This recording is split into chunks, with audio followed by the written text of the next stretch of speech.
특별히 예수님께서 어떤 기적과 이적을 베푸실 때에는 인간이 생각할 수 있는 생각의 한계치를 넘어서는 그런 사건들이 참 많이 등장을 합니다. 그래서 어떤 사람들은 이러한 기적이 마치 자기에게 요행처럼 일어나기를 바라는 그런 마음을 갖는 사람도 있습니다. 마치 이 도깨비 방망이가 손에 들려져서 이 방망이를 휘두르면 자기가 원하는 모든 것들을 다 이룰 수 있다라고 하는 그런 마음, 또 그러한 기대감이 있다는 거죠. 이러한 것을 엿볼 수 있는 시기가 있죠. 바로 수능 때이죠. 수능. 이 수능 때가 되면 많은 그 학부모님들이 수험생들을 위해서 기도합니다. 그렇죠? 물론 이 기도하는 기도의 내용 그 자체, 또 기도의 태도 자체가 문제는 아닙니다. 자녀를 위해서 기도하는 게 뭐가 나쁜 일이겠습니까? 그렇죠? 그런데 특별히 기도할 때, 자녀를 위해서 기도할 때 특별히 긴장하지 않고 최선을 다해서 이 자녀가 시험 잘 볼 수 있게 해달라고 그렇게 기도하는 건 문제는 되지 않죠. 하지만 우리가 이 기도를 할 때 마치 내가 이렇게 열심을 다해서 기도했으니까 하나님 들어주셔야 됩니다. 어느 대학 꼭 붙여야 됩니다. 라고 하는 그러한 마음을 가지고 기도한다는 것. 그리고 설령 우리가 시험 볼 때 그런 마음이 있잖아요. 시험 볼 때 여러분들도 그런지 모르겠지만 시험 볼 때 하나님 혹여나 내가 시험을 볼 때 생각나지 않은 것이라 할지라도 이 답을 생각나게 해달라고 그런 요행 섞인 그런 기도를 할 때가 있다는 거죠. 또 시험 볼 때 혹시 여러분들이 해봤나 모르겠지만 열심히 공부한다고 했는데 도저히 기억이 안 나요. 그럴 때 어떻게 하죠? 연필을 세워놓고 딱 놨을 때 동서남북 1, 2, 3, 4 그래서 떨어지는 방향 쪽으로 하나님께서 답을 우리에게 주시도록 하나님 나에게 좋은 답을 주실 줄 믿습니다 하고 연필을 딱 놓는 순간 바로 이것이 답이야 라고 했는데 정말 이 천만다행으로 또 이 답이 맞아버리면 하나님 나의 기도에 응답하셨다라고 생각할 수 있다는 거죠. 요행입니다. 기적을 바라는 것이죠. 마치 이런 사람들은 이 성경 속에 있는 이 기적적인 사건들, 이 기적을 가리켜서 마치 도깨비 방망이가 자기에게 주어진 것처럼 생각을 할 수 있다는 것이에요. 하지만 이런 생각은 성경에서 우리에게 말하고 있는 기적의 의미와는 전혀 다른 모양입니다.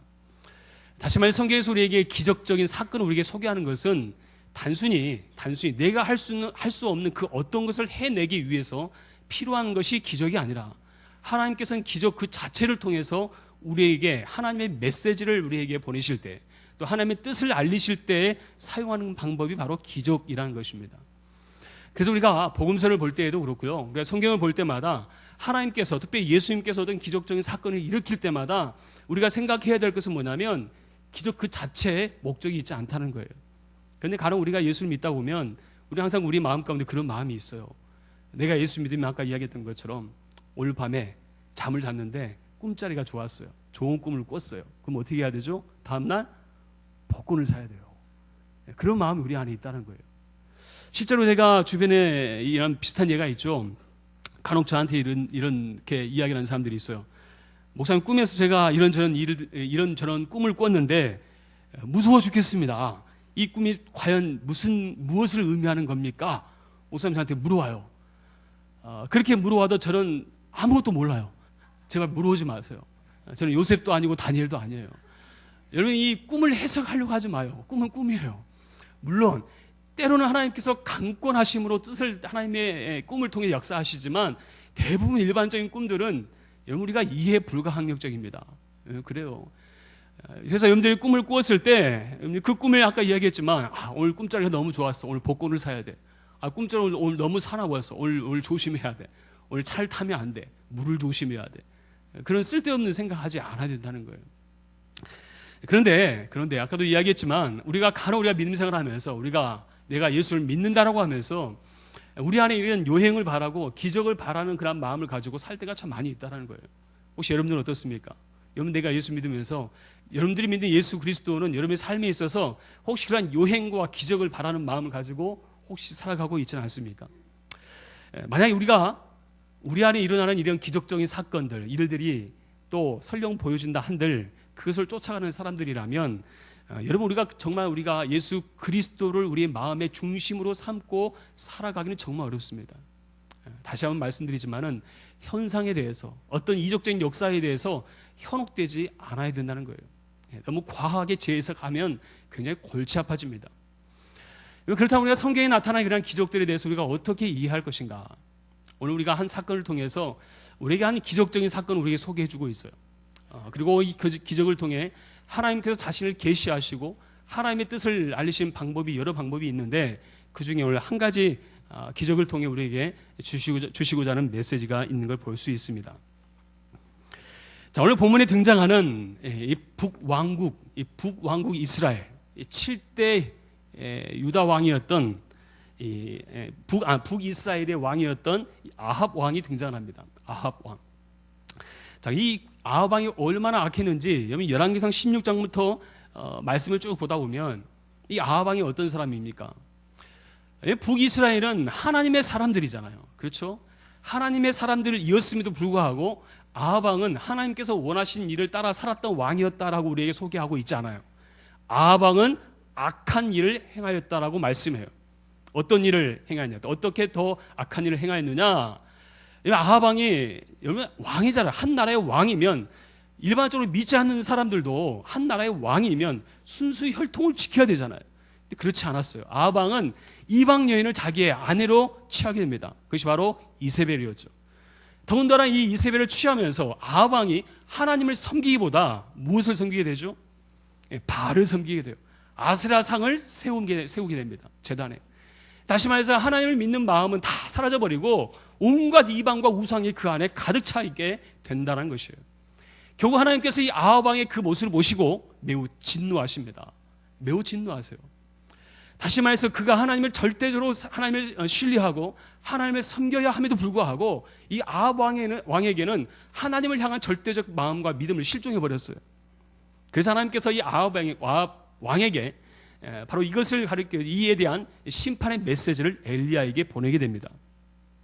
오늘 17장 1절 말씀 다 읽진 않았지만은 이렇게 말씀하죠. 길르앗에 우거하는 자 중에 디셉 사람 엘리야가 아합에게 말하되 내가 섬기는 이스라엘 하나님 여호와께서 살아계심을 두고 맹세하노니 내 말이 없으면 수년 동안 비도 이슬도 있지 아니하리라 하니라. 하나님께서 이 엘리야에게 무엇을 말씀하십니까? 어떻게 된다고요? 어떻게 한다고요? 저를 노려보지 마시고, 자, 눈을 똑바로 쳐다보세요. 잠이 오더라도 저를 노려보면 안 돼요. 제가 무서워져요. 자, 어떻게 된다고요? 어떻게? 같이 읽었잖아, 금방. 예. 자, 비가 어떻게 돼요? 예, 비가 내리지 않아요. 가뭄이 와요. 자, 이 하나님께서 이 수년 동안 비도 이슬도 내리지 않게 하겠다. 하나님께서 다시 말해 아합에 대한 심판의 메시지를 주십니다. 그러면서 하나님의 말씀에 가서 이 아합에게 가서 전하라는 거예요. 가서 전해라. 그리고 나서 이 아합 왕에게 엘리야가 그 말을 전한 다음에 하나님께서 또 말씀하시죠. 이 아합 왕을 피해서 이 요단 앞에 있는 그릿 시내가에 가서 숨어 있어라 라고 하나님 말씀하십니다. 자, 이렇게 엘리야가 이 그릿 시내가에 숨어 있을 때 이곳에 이 하나님께서 까마귀를 통해서 엘리야에게 모든 먹을 양식을 공급하죠. 떡과 고기를 또 이 시내가에 살고 있을 때 바로 하나님께서 까마귀를 통해 엘리야에게 공수하십니다. 그렇죠? 그렇게 먹고 살았어요. 하나님께서 다 먹이셨어요. 자, 그런데 이 그릿 시내가도 얼마 지나지 않아서 여기도 비가 오잖아 땅이 말라버립니다. 그래서 하나님께서 엘리야에게 말씀하기를 뭐라고 말씀합니까? 오늘 9절 말씀 다 같이 한번 읽도록 합시다. 9절입니다. 9절 시작.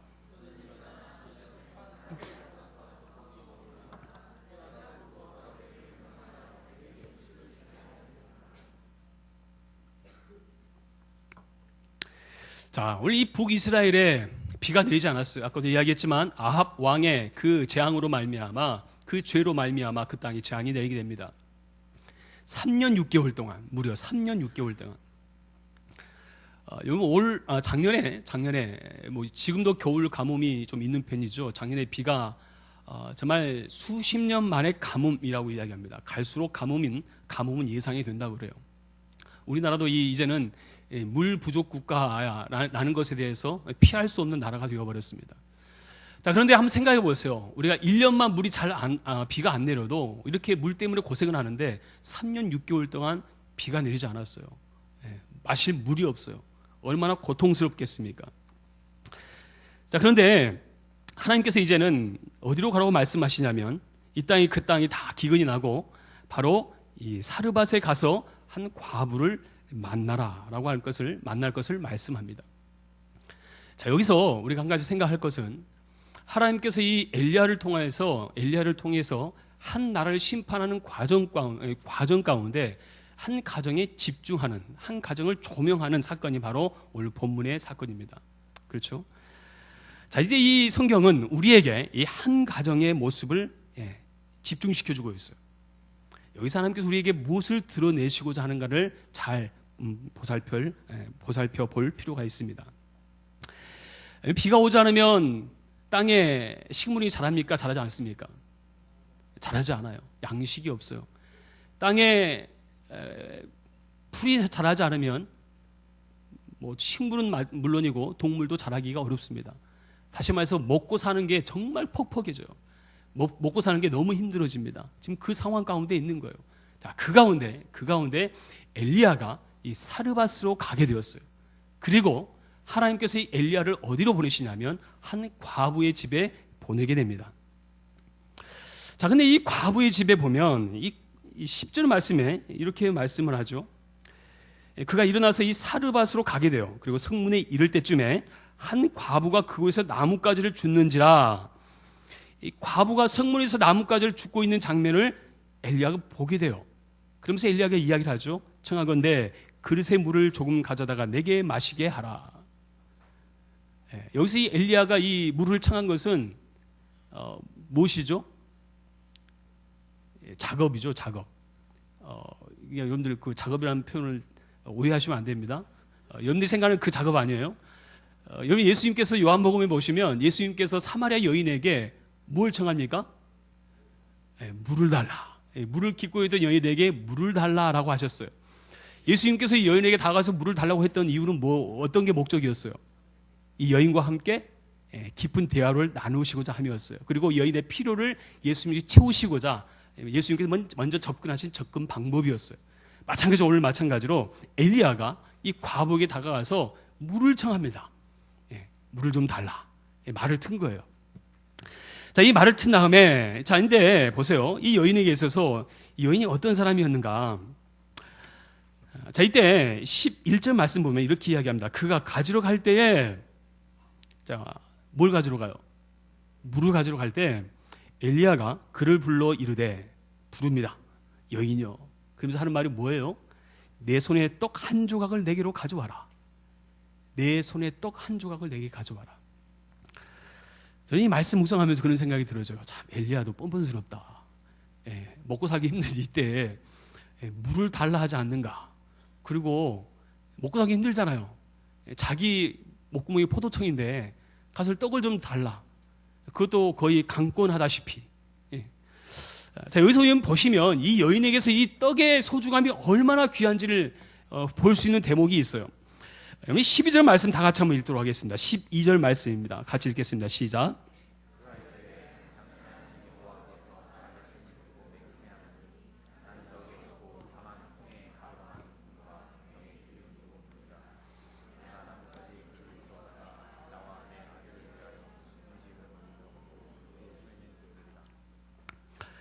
여러분 이 여자에게 있어서 이 과부에게 있어서 이 떡 한 조각은요. 여러분들이 오늘 교회 식단에서 떡 나왔었거든요. 교회 떡이 아주 맛있었어요. 여러분 우리가 먹는 이 떡 한 조각의 의미가 아니었어요. 이 과부에게 있어서 이 떡 한 조각은 어떤 것을 의미합니까? 무엇을 의미하는 거죠? 마지막 음식이에요. 마지막 음식. 심지어 여자가 뭐라고 이야기합니까? 12절 말씀 보면은 한 움큼의 가루 그리고 병에 기름 조금이 있는데 나뭇가지 내가 둘을 가져다가 내 아들을 위하여 음식을 만들어 먹고, 다시 말해서 자기에게 있는 이 마지막 이 전부의 음식을 만들어 먹고 난 이후에, 다시 말해 이 떡 한 조각이 이제 나에게 있어 모든 재산의 전부란 말이에요. 이 음식을 다 먹고 난 이후에 여자가 뭐 한다는 거예요? 뭐 한다는 거예요? 죽으리라. 무슨 말이죠? 이제 더 이상 내가 먹고 살 게 없다는 거예요. 죽을 것 같다는 거예요. 저는 이 구절 말씀 보면서 마치 영화 속 한 장면 같다는 생각이 들어졌어요. 한 아이가 엄마와 함께, 아들과 함께 힘든 생활 속에서 어렵사리 죽지 못해 살아갑니다. 하루하루 살아가요. 어떻게 살아보려고 몸부림쳐봤어요. 근데 먹을 양식이 딱 한 끼밖에 없어요. 이제 이 양식을 먹이면 더 이상 먹고 살 것이 없기 때문에 다 포기하고 이제 마지막 만찬을 앞둔 가운데 있다라는 거예요. 한번 잘 생각해 보세요. 여기서 이 마지막 음식을 요리하는 이 엄마의 마음을 생각해 보세요. 여러분, 여자는 음식을 만들 때 제일 행복하잖아요. 그래요, 안 그래요? 안 그래요? 먹을 때 행복합니까? 요리하면 맛있는 걸 먹어줄 수 있다는 게 얼마나 행복해요. 자매들 그렇잖아요. 제발 좀 그렇다고 해줘요. 요리 안 합니까? 저는 집에서 요리할 때 제일 행복해요. 가끔씩. 요리할 때 얼마나 행복해요. 그렇잖아요. 내 사랑하는 식구들이 먹어주잖아요. 근데 지금 이 여인에게는요, 이 요리가 행복하지는 않아요. 마지막 요리이자 이제는 이거 먹고 나면 죽어야 돼요. 여러분, 그러면 이 요리가 행복한 요리입니까? 만찬입니까? 그렇지 않은 거예요. 요리하는 자체, 요리를 하면서도 이제는 정말 이 마지막이다, 이제 끝이다라는 생각을 가지고 요리하고 있는 거예요. 그리고 아들을 위해서 이제는 내가 아들을 위해서 해줄 수 있는 최선은 이거밖에 없구나 라는 절망감 속에서 요리를 하고 있다는 말이에요. 얼마나 이 슬픈 모습 가운데 있습니까? 지금부터 한 1년 전이죠. 송파 세 모녀 자살 사건이 있었습니다. 기억하십니까? 당시 이 사건으로 인해서 당시 우리 한국 사회에 큰 충격을 줬어요. 그것도 서울의 한복판에서 복지 혜택을 받지 못하고 살아가는 사람들이 아직도 많이 있다는 것을 보여주는 한 사건이었습니다. 60대 어머니, 당시 그 아버지가 12년 전에 암으로 먼저 세상을 떠나셨어요. 그러면서 이 가정이 참 힘들어지기 시작했습니다. 그래도 살아보겠다고 정말 성실하게 살아갔다고 이야기합니다. 그런데 이 어머니, 60대 어머니와 그 다음에 큰딸이 35이었는데 큰딸이 온갖 만성 질환을 다 가지고 있었던 거예요. 나이가 적지 않은 나이에, 많지 않은 나이에. 병원비 대기도 어려웠었다고 이야기합니다. 병원도 자주 못 갔어요. 돈이 없어서. 32살 먹은 딸도 겨우 아르바이트 하면서 살아갔어요. 그렇게 해서 매일매일 살아갔는데 결국 이 엄마가 사고를 당한 이후에 그렇게 성실하게 살아왔던 이 가정이 완전히 거의 파탄 직전까지 가게 됩니다. 결국 뉴스 보신 분은 아시겠지만 나머지 유서를 써놓고 갔죠. 그 집의 주인에게 쪽지를 써놨어요. 주인 아주머니 죄송합니다.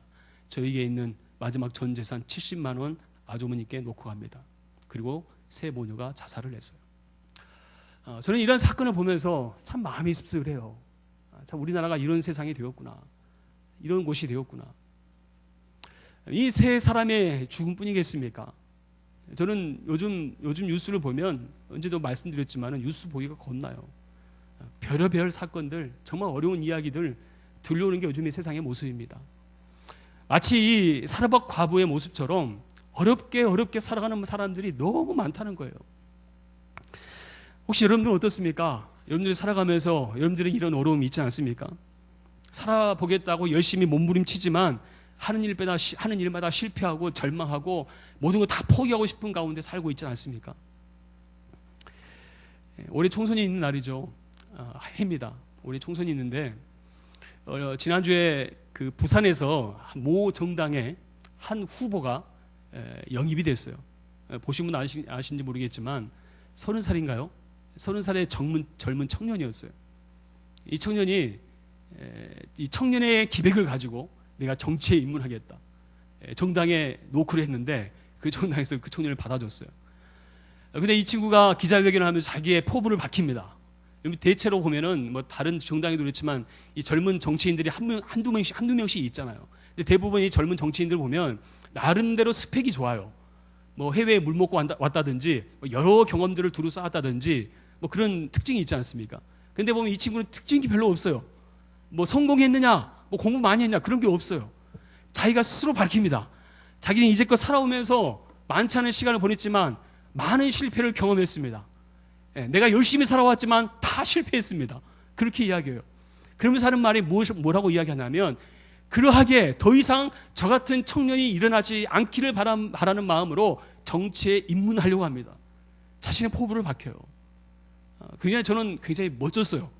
뭐 국회의원 될지 안 될지 모르겠지만 야, 정말 청년의 기백 하나를 끝내준다. 예, 저는 너무 정말 값진 청년이라는 생각이 들어졌습니다. 자, 그런데 그런 마음을 가지고 사는 사람들이 여러분 모두의 마음이면, 우리의 모두의 마음이면 얼마나 좋겠어요. 근데 실상 그렇지 않다는 게 문제라는 거죠. 우리가 살아가면서 실패하면서 많이 참 절망합니다. 우리가 청년 때 우리가 참 열심히 살아가고 정말 숱하게 열심히 공부하지만 공부 열심히 지겹도록 해도 되는 게 없어요. 지겹도록 이력서를 제출해도 회사 입사하기 쉽지 않습니다. 아까 우리 재영지 아까 기도할 때 이야기했지만 마찬가지예요. 정말 어려운 세상이에요. 지겹도록 회사에 충성하지만 미래가 보이지가 않아요. 내가 열심히 산다고 살았지만 결혼을 하려고 보니 막상 돈이 없어요. 집 살 돈이 없네요. 비참하지 않습니까? 예전에 비하면 그래도 열심히 노력하면 노력한 만큼 그 값에 대한 대가 지불을 분명 내가 받을 수가 있었어요. 열심히 살아온 만큼 내가 살아온 것에 대한 보상을 받을 수 있었단 말이에요. 지금은 그렇지가 않아요. 얼마나 절망스럽습니까? 그런데 이러한 것이 우리가 이 땅에 살아가는 세상의 모습이고, 정말 죄송하지만 저와 여러분들이 극복해야 될 이 세상의 현실이라는 것입니다. 저는 마치 이 과부의 모습을 보면서 우리의 모습과 다를 바가 없구나라는 생각을 했어요. 여러분, 이 과부에게 내일이라는 단어가 어울리겠습니까? 전혀 어울리지 않다고 생각을 해요. 소망도 희망이 없습니다. 이제는 마지막 한 끼가 떨어져서 아들과 함께 죽어야 돼요. 얼마나 비참스럽습니까? 자, 그런데 이 과부 모자에게 엘리야가 무엇을 요구하고 있습니까? 아까 13절 말씀, 아까 13절 말씀 보기 전에 11절 말씀 다 같이 읽도록 합시다. 11절 시작.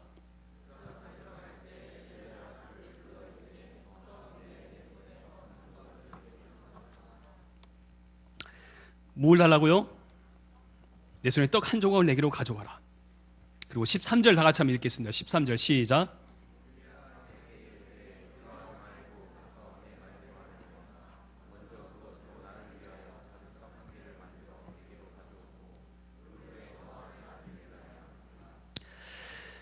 여기 12절에 아까 이 여자가 이야기했잖아요. 자기에 있는 것을 다 오픈했어요. 이것도 자존심이 허락하지 않으면 이렇게 이야기할 수 있겠습니까? 내가 있는 게 이거밖에 없다고요. 지금 주머니 탈탈 털어보니까 동전이 없어요. 돈이 없어요 지금. 동전 하나밖에 없어요. 나 이거 먹으면 이젠 죽는단 말이죠. 이거밖에 없단 말입니다. 나 이제 죽는단 말이에요. 이 말 들었으면 만약 여러분이 엘리야라면 여러분 같으면 어떻게 해줄 수 있어요? 여러분 같으면 어떻게 해야 돼? 어떻게 할 수 있어요? 이 지갑 꺼내기가 힘들어요? 어렵습니까? 최소한도 양심이 있으면 죄송합니다. 다른 집에 가겠습니다. 다른 집에 가서 알아볼게요. 뭐 그 정도 나오지 않을까요? 자, 그런데 오늘 13절 말씀 보면 엘리야가 재차 이야기합니다. 뭐라고요? 두려워하지 말고 가서 내 말대로 해. 묻지도 따지지도 마. 그러면서 뭐라고 이야기해요? 먼저 그곳으로 나를 위하여 떡 한 개를 가져와라. 네가 그거 먹고 죽을 것 같은 그 떡 한 개 내게 가져와. 그리고 나머지를 내 아들을 위하여 하라 라고 이야기를 해요. 참 이상하죠? 여기서 이 엘리야가 이 여인에게 지금 무엇을 요구합니까? 무엇을 요구해요? 떡 한 덩이. 어떻게 보면 단순한 떡 한 덩이를 요구하는 것 같지만 엘리야는 지금 이 여자의 희망을 꺾어버리는 듯한 그런 모습을 볼 수 있어요. 좀 잔인한 것 같아요. 어떻게 저럴 수 있을까? 선지자잖아요. 선지자. 백성을 보살피는 선지자이지 않습니까? 필요를 채우지 못할 망정 있는 것마저 뺏어버리는 것을 볼 수 있단 말이죠. 희망을 꺾어버리는 것과 같은 모습을 우리에게 보여주고 있어요. 저는 이 말씀 보면서 한 가지 연상되는 부분이 있었어요. 왜 엘리야가 이 여자에게 떡 한 조각을 요구하고 있을까?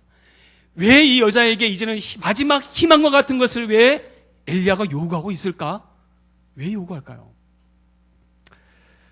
수련회 때 제가 한번 설교하면서 그 이야기했죠. 하나님께서 선악과를 허락한 이유가 뭐라고 그랬어요? 선악과를 허락한 이유. 허락한 이유? 웅얼웅얼. 예.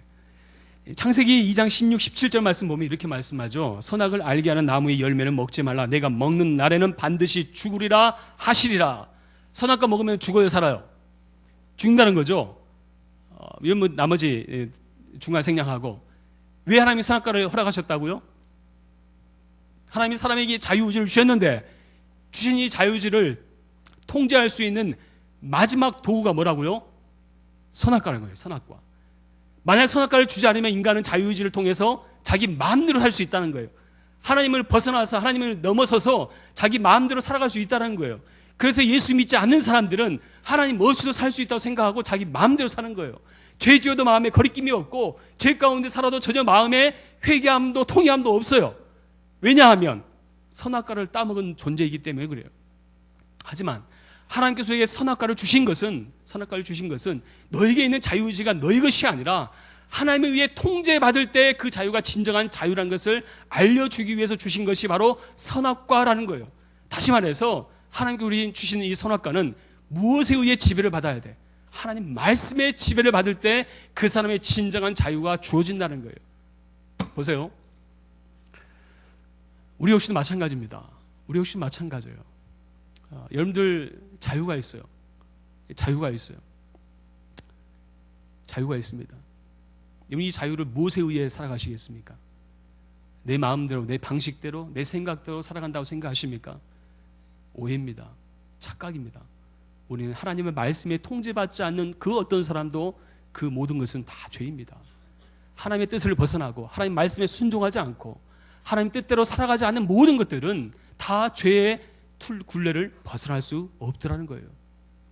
오늘 이 하나님께서 이 아담과 하와에게 선악과를 주셨듯이 오늘 이 사르밧 과부에게 또 한 조각의 의미는요, 그것을 통해서 하나님의 절대 주권을 증명하는 하나의 마지막 시험이었어요. 다시 말해서 사르밧 과부가 엘리야에게 떡을 취하고 엘리야에게 떡을 주는 것은 자기의 것을 포기하고 이제는 내가 하나님의 것으로 살겠습니다 라고 하는 믿음의 고백과 같은 거예요. 이제는 내가 내 방식대로 내 생각대로 내가 수고한 대로 살지 아니하고 이제는 내 인생이 하나님의 것입니다. 하나님께서 내 인생 책임져 주세요 라고 하는 마음 가지고 살겠다라고 하는 그 결단의 의미가 바로 이 떡 한 덩이를 엘리야에게 주는 것에 의미가 달려있다는 거예요. 어떻게 보면 이 엘리야에게 떡을 주는 건 아까도 이야기했지만 희망을 포기한 것 같습니다. 이제는 마지막 희망을 포기한 것 같지만, 하지만 끝나는 것 같지만 끝이 아니라는 거예요. 왜냐하면 그 모든 삶의 주권은 누구에게 있다고요? 우리의 삶의 주권이 누구에게 달려있다고요? 하나님께 달려있다는 거예요. 하나님께 달려있음을 엘리야가 그 과부에게 알려주기 위해서 이 과부에게 떡을 요구하고 있더라는 거예요. 엘리야가 매정해서가 아니에요. 정이 없어서도 아니고 비정해서도 아니에요. 엘리야는 이제는 이 여인이 떡으로 살 것이 아니라 이제는 하나님에 의해 살아가도록 하나님께서 엘리야를 통해서 이 여인에게 말씀하고 있다는 것입니다. 여러분, 우리 삶은 전적인 하나님의 주권에 있습니다.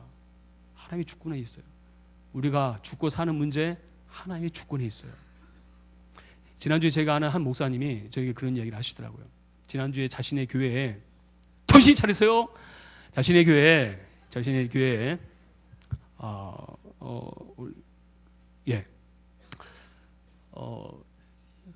이 시간은 묵상하시면 안 돼요. 묵상하시면 안 돼.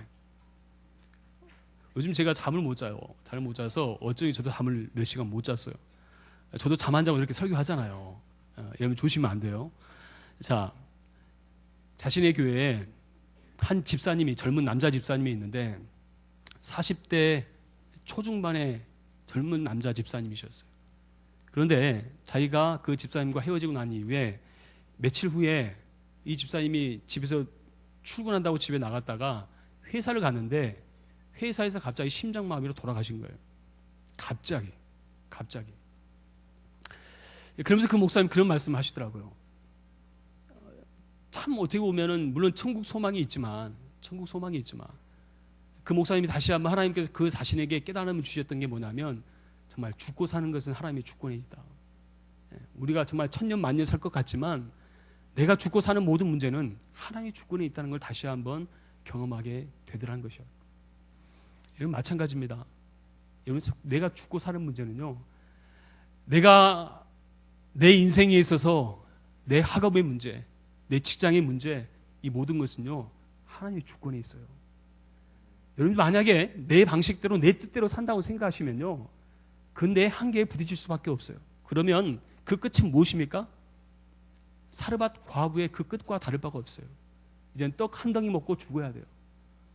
아까도 이야기했지만 이 세상을 보면 세상 방식대로 산다면 어떻게 살아야 돼요? 죄송하지만 우리 매일매일 자살해 죽어야 돼요. 왜? 살기 너무 어려우니까. 취직도 어렵고 학교 공부도 어렵고 그렇잖아요. 결혼도 어렵잖아요. 그럼 다 죽어야 돼. 죄송하지만. 하지만 우리는 환경과 현실을 보고 사는 자들이 아니에요. 우리가 믿는 것은 하나님께 우리 인생의 절대 주권자임을 우리가 믿고 살아갈 때 하나님께서 우리 인생을 책임져 주신다라고 하는 확신 가지고 사는 거예요. 바로 하나님께서 이 사르밧 과부를 통해서 그 확신 주시는 거예요. 14절 말씀 읽도록 합시다. 14절 말씀 다 같이 읽겠습니다. 시작.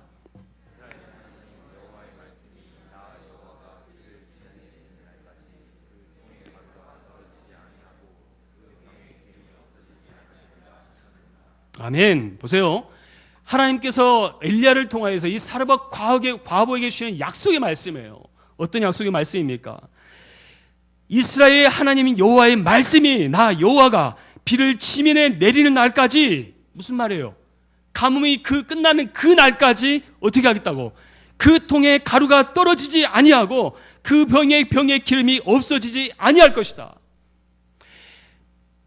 이 땅에 앞으로 비가 오는 날이 언제일지 몰라요. 언제일지 모르겠는데 앞으로 그러나 너의 집만큼은 절대로 이제는 그 가루도 기름도 절대로 떨어지지 아니할 것이야. 하나님 약속하셨어. 그 말씀하고 있는 거예요. 하나님 약속하시는 거예요. 여러분 보세요. 이때 우리가 한 가지 경계해야 될 것은 뭐냐면요, 사단은 우리 안에 어떤 마음을 주시는지 아십니까? 그럴 리가 없어. 야, 한번 생각해봐. 너 지금 손에 뭐가 있어? 또 한 덩이잖아. 너 그거 가지고 살 수 있겠어? 그 하나님 약속하셨다는데 그 약속 네 믿을 수 있어? 제가 신방하다 보면 그런 사람들이 있어요. 주일 성수 안 되는 사람들 있잖아요. 어른도 마찬가지인데 주일 성수 하십시오. 그럼 어쩌다 보면 제가 어떤 가정을 보면 제가 차마 이렇게 그 말을 하기가 미안한 가정이 있어요. 말 그대로 먹고 사는 게 너무 힘들어요. 주일날 그것 때문에 일할 수밖에 없어요. 예, 그 말 듣다 보면은 그럴 수밖에 없겠구나 라는 생각이 들어져요. 그럼에도 불구하고 제가 권면을 해요. 하지만 그럼에도 불구하고 하나님 앞에 온전히 한번 나오셔야 됩니다. 예배하셔야 됩니다. 하나님 붙잡으셔야 됩니다. 그래야 사십니다 라고 제가 말씀을 드려요. 사단이 우리 안에 그런 마음을 줍니다. 절대 그럴 리가 없어. 야, 어떻게 기름통에 기름이 채워져? 어떻게 가루통에 어떻게 이 가루가 어떻게 채워지냐고. 어떻게 내가 먹고 사는 게 힘들어 죽겠는데 야, 어떻게 네 그렇게 예수 믿을 수 있냐고. 사단은 계속 속삭인단 말이에요. 여러분 보세요.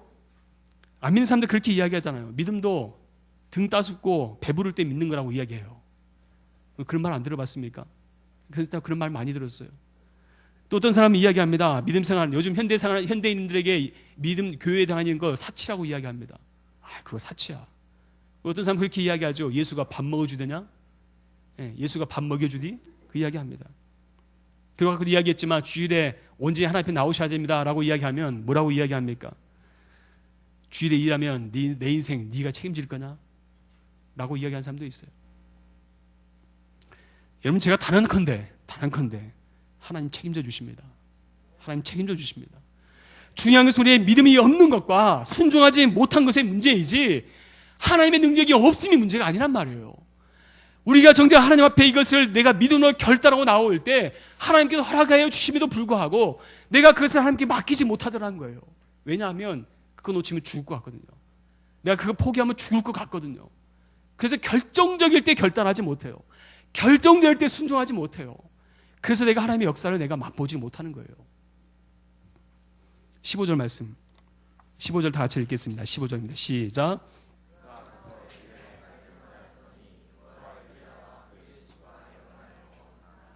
아멘. 자, 보세요. 이 여인이 어떻게 합니까? 그가 가서 엘리야의 말대로 했어요. 뭐 있다는 거예요? 엘리야의 말대로 그대로 행했어요. 그랬더니 어떤 결과가 나타납니까? 그와 엘리야와 그의 식구가 여러 날을 먹었다라고 이야기해요. 믿음대로 순종했더니 하나님께서 역사하십니다. 믿음대로 순종했더니. 자, 그런데 한 가지 여러분 잘 생각해 보세요. 그렇다면 이 과부가 믿음이 엄청나게 좋았을까요? 믿음이 엄청나게 좋았을까? 그렇지 않아요. 오늘 보면 다 읽진 않았지만 17절부터 24절까지 말씀 보면요, 이 사건 이후에 어떤 사건이 등장하냐면 이 과부가 이 사건이 있고 난 이후에 아들이 어떻게 돼요? 갑자기 죽어버려요. 그러자 이 과부가 엘리야를 원망합니다. 엘리야가 괜히 여기 와가지고 당신 때문에 우리 아들이 죽었다고, 막 원망을 해요. 엘리야가 그 말을 듣고 나니까 어때요? 분명히 자기도 원인 제공이 있는 것 같아. 그래서 하나님께 기도하죠. 하나님 제발 좀 살려주세요. 제발 살려주셔야 됩니다. 막 기도해요. 또 하나님께서 긍휼히 여겨주셔서 이 아들을 살려주세요. 자, 그런데 이때 이 마지막 24절 말씀 보세요. 이때 여인이 이렇게 고백을 합니다. 여인이 엘리야에게 이르되 내가 이제야 당신은 하나님의 사람이시요 당신의 입에 있는 여호와의 말씀이 진실한 줄 아노라 하니라 라고 말씀해요. 무슨 말이에요? 실은 이 과부가요, 아까 엘리야가 그것을 요구했을 때 믿음으로 드린 게 아니었어요. 이제야 내가 당신이 하나님의 사자인 줄 알고 이제야 하나님의 말이 진실한 줄 내가 이제 알겠다 이 말이에요. 이제 내가 믿겠다라고 이야기해요. 다시 말해서 이 과부가요, 아까 이거 순종했던 순종은 그냥 하니까, 시키니까 그냥 일단 한 거예요. 그냥 그냥 한 거예요. 근데 보세요, 그리 큰 믿음 필요하지 않았어요. 말 그대로 겨자씨만한 믿음이었어요. 그런데 하나님께서 그 믿음을 통해 역사하시더라는 거예요. 저는 이 시간 여러분들에게 도전하고 싶은 건 뭐냐면요, 저와 여러분들 안에 이런 믿음이 있었으면 좋겠어요. 여러분 이해하지 말고 내가 그것이 지금 계산이 되지가 않아, 내가 생각할 때는 그게 말이 안 돼, 이성적으로 동의가 안 돼, 하지만 믿고 나아가십시오. 그럴 때 하나님 역사하십니다. 중요한 것은 우리 안에 계산이 문제예요. 내가 동의가 안 되니까 어떻게 그거 할 수 있냐고. 내가 생각할 때는 죽을 것 같고, 내가 포기하면 내가 죽을 것 같은데, 내가 정말 모든 게 다 꺾일 것 같은데 어떻게 그거 할 수 있냐고 라고 생각할 수 있겠지만, 하지만 하나님 그거 요구하시는 거예요. 그렇게 하나님 나에게 요구하실 때 그거 순종하세요. 그리할 때 하나님 역사하십니다. 여러분, 우리 단기 선교팀이 내일 드디어 선교를 떠나게 됩니다. 우리 선교팀을 보면서 저는 참 마음이 귀하다는 생각을 했어요. 제가 어떤 지체를 보면서 어떤 지체들은 저보다 믿음의 분량이 정말 더 큰 지체들이 많았어요. 우리 지체들 같이 우리가 몇 달 동안 같이 준비하면서 기도하며 준비하는데, 어떤 지체는 이 선교를 다녀와서 본격적으로 이제 직장을 잡기 위해서 가기 전까지 아르바이트를 했어요. 아르바이트를 해가지고 이 아르바이트를 통해서 자기의 생활비를 다 충당해야 돼요. 근데 자기 생활비는 물론이고 선교비까지 하여튼 자기가 일해서 다 그것을 준비를 했어요. 정말 어렵게 준비를 했어요. 제가 알기로는 정말 어렵게 준비했어요. 그런데 그 선교비를 다 충당한 다음에 어떤 것까지 했냐면, 선교비를 다 한 다음에, 지불한 다음에 자기에게 있는 전부를 우리 팀의 전체 선교비로 또 후원을 했어요. 어떤 이유에서든. 저는 그 마음 보면서 우리 재은이 형제 저는 너무 감사했어요. 저는 제 가슴도 뛰고, 정말 하나님 주신 마음이구나. 저는 믿음의 결단이라고 생각을 했어요. 우리가 살아가면서 많은 것을 포기해야 되지만, 당장 먹고 살 일이 막막하지만, 그럼에도 불구하고 내가 주를 위해서 내릴 수 있는 그 믿음의 결단, 그것이 바로 주님께서 우리에게 요구하는 믿음의 모습이지 않겠나 생각을 해요. 믿음이 그래요. 처음엔 다 이런 것 같지만, 내가 그거 포기하면 죽을 것 같지만, 하지만 믿음으로 드려졌던 그것들이 하나님께서 나를 통해서 귀히 쓰시는 믿음의 도구가 되더라는 거예요. 예전에 우리 어르신들이 보릿고개를 지나왔다라고 이야기하잖아요. 보릿고개 이야기 들어보셨습니까? 보릿고개 때 그 고비를 넘어오면서 한 줌의 이 볼이 한 줌의 보리를 먹지 않고 이 보리를 땅에 뿌린 이유가 있어요. 왜 그렇습니까? 지금 이 한 줌의 보리를 내가 먹으면 내 배를 채울 수 있겠지만 한 줌의 이 보리를 땅에 뿌리우면 이 보리가 어떻게 돼요? 나중에 씨가 자라서 싹이 나고 이 싹이 터서 나중에 또 한 줌의 열매뿐이겠습니까? 수많은 수확을 얻게 되는 그런 통로가 되더라는 거예요. 믿음도 마찬가지입니다. 마치 이 과부가 자기의 떡 한 덩이를 포기했을 때 죽은 줄 알았지만은 하지만 오히려 그 한 덩이를 포기했을 때 하나님께서 더 큰 열매로 그에게 허락해 주셨던 것처럼 오늘 이 시대를 살아가는 저와 여러분들이 하나님 앞에서 여러분들의 가장 귀한 것을 하나님 앞에 한번 드려보십시오. 그리할 때 하나님께서 여러분의 것을 통해서 여러분의 그 믿음의 결단을 통해서 하나님께서 더 값진 것을 우리에게 갚아줄 줄로 믿습니다. 그러한 믿음으로 주 앞에 나아갈 수 있기를 소원합니다. 특별히 우리가 내일부터 시작되는 우리 선교팀을 위해서 많이 기도해 주세요. 12일 동안 우리가 선교를 갔다 올 텐데 아까 우리 기도하면서도 이야기했지만 여행 가는 거 아닙니다.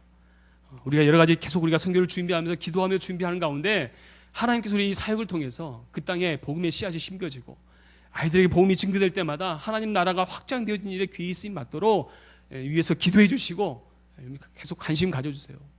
그래서 우리가 이 일을 통해서 하나님의 역사를 이룰 수 있는 귀한 도구로 쓰임 받는 저와 여러분 될 수 있기를 주님의 이름으로 축원합니다. 우리 찬양합시다.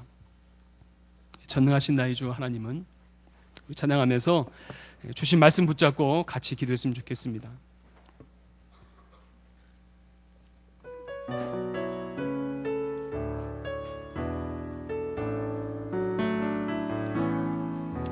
전능하신 나의 주 하나님은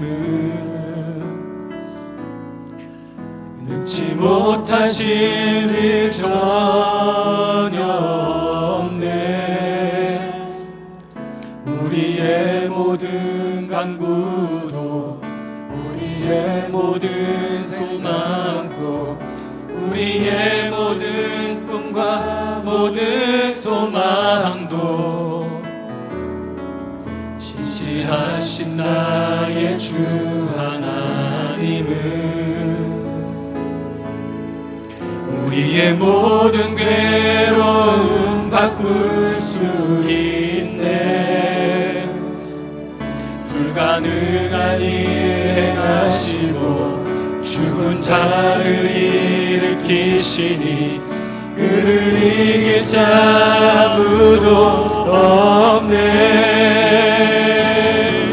주의 말씀 의지하여 깊은 곳에 금을 던져 오늘 그가 놀라운 일을 이루시는 것 보라.